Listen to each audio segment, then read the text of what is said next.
வணக்கம் நேயர்களே. கந்த கடவுள் நமது சொந்த கடவுளை வணங்கி வயலூர் முருகனை வணங்கி இப்போ இதுக்கு முன்னாடியே சொல்லியிருக்கும் சபரிமலை 30 கிலோ தங்கம் மாயம். இதுக்கு முன்னாடி எபிசோட்ல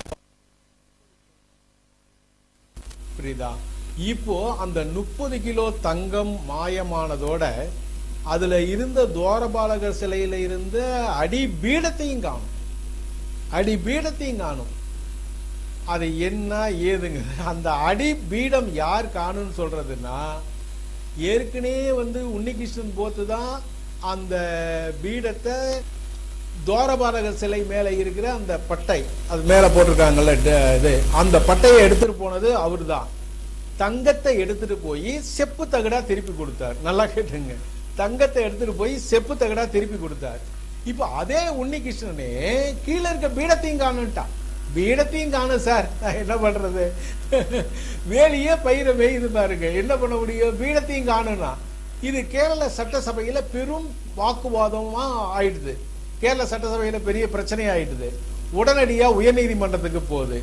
உயர்நீதிமன்றம் என்ன சொல்லுதுன்னா, இதை உடனடியா விசாரிக்கணும்னு சொல்லி உத்தரவிடுது. திருவாங்கூர் தேவஸ்தான போர்டு இதை விசாரணையில இறங்குறாங்க. அதுல விஜிலன்ஸ் அதிகாரிகள் விசாரணையில இறங்குறாங்க. விசாரணையில இறங்கினா ஃபர்ஸ்ட் உன்னிகிருஷ்ணன் போத், அவனுக்கு பெங்களூர்ல வீடு இருக்கு.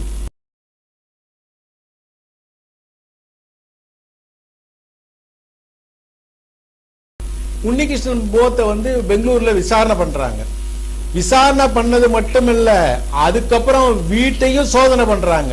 நல்லா கேட்டுங்க, விசாரணை பண்ணி வீட்டையும் சோதனை பண்றாங்க. ஒன்னும் கிடைக்கல, அங்க ஒண்ணுமே கிடைக்கல. விஜிலன்ஸ் அதிகாரிகள் அப்படியே வரும்போது பாத்தீங்கன்னா ரகசிய தகவல் வருது. என்னன்னா, திருவனந்தபுரத்துல இந்த பீடம் இருக்கிறதா ஒரு ரகசிய தகவல் வருது. உடனடியா விஜிலன்ஸ் அதிகாரிகள் நேரா திருவனந்தபுரம் போறாங்க. அந்த ரகசிய இடத்தை போய் பாக்குறாங்க. விஜிலன்ஸ் அதிகாரிகள் ரகசிய இடத்தை போறாங்க. அங்க யார் இருக்கன்னா, மினி தேவி. யார் இருக்கா? மினி தேவின்னு ஒரு லேடி இருக்கா. அதை போய் பார்த்து அந்த மினி தேவி விசாரிச்சதுல பீடத்தை பிடிச்சிட்டாங்க. பீடத்தை பிடிச்சாச்சு. அதுக்கப்புறம் மினி தேவியை விசாரணை பண்ணா உன்னிகிருஷ்ணன் போத்தும் மினி தேவியும் உறவினர்கள். நல்லா கேட்டுங்க, திருட்டு எங்கேருந்து திருட்டு போகுது பாருங்க. உன்னிகிருஷ்ணன் போத்தும் மினி தேவியும் உறவினர்கள். அவன் அத ஆட்டையை போட்டு கொண்டு மினி தேவி கிட்ட கொடுத்து அப்பப்ப பூஜை பண்ணி அந்த ஜெயராம் போன்ற நடிகர்கள்ட பூஜை பண்ணி பணம் வாங்குறது. நிறைய பக்த கோடிகள்கிட்ட கோடியா அடிச்சிருக்கான். பூஜை பண்ணி கோடியா அடிச்சுட்டான். பூஜை பண்ணி கோடியா பணத்தை அடிச்சுட்டா. அதுல இதெல்லாம் போலீஸ் விசாரணையில இப்படியே தெரிய வந்திருக்குது. அதுக்கப்புறம் பாத்தீங்கன்னா, தேவஸ்தானத்துல முதல்ல இருந்த ஆளுங்க ஒரு 10 பேர் மேல வழக்கு பதிவு பண்ணியிருக்காங்க. தேவஸ்தானம் முன்னாடி 2019 இருந்த 2019 இருந்த 10 பேர் மேல வழக்கு பதிவு. புரியுதா? ஏன்னா எல்லாருமே இதுக்கு உடந்தையா இருக்காங்க.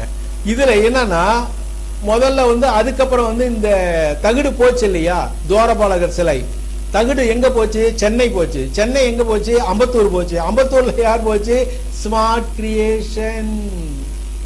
கிரியேஷனுக்கு போச்சு. ஸ்மார்ட் கிரியேஷனையும் சும்மா விடல, அதையும் ஃபுல்லா ரைடு பண்ணிருக்காங்க. ஊழியர்களையும் விசாரணை பண்ணிருக்காங்க. ஊழியர்களை விசாரணை பண்ணி தான் அதுக்கப்புறம் பாத்தீங்கன்னா தேவஸ்தானம் இங்க தேவஸ்தானம் போல ஒரு 10 பேரை கைது பண்ணிருக்காங்க. இதுல முக்கியமான குற்றவாளி உன்னிகிருஷ்ணன் போத். போலீஸார் 10 மணி நேரம் விசாரணை பண்ணிருக்காங்க. அரசன் அன்று கொள்வான், தெய்வம் நின்று கொள்ளும். அரசன் அன்று கொள்வான், தெய்வம் நின்று கொள்ளும். உதாரணம் பாருங்க, 10 மணி நேரம் விசாரணை பண்ணிருக்காங்க. விசாரணை பண்ணதுல உன்னிகிருஷ்ணன் போத் தான் இந்த வேலையை பண்ணிருக்கான்னு கைது பண்ணிட்டாங்க. கைது பண்ணது மட்டும் மிச்சம் இல்ல, அவன் கொடுத்த தகவல் பேல முராரி பாபு அவனையும் கைது பண்ணிட்டாங்க. ஏன் அவனை கைது பண்ணாங்க?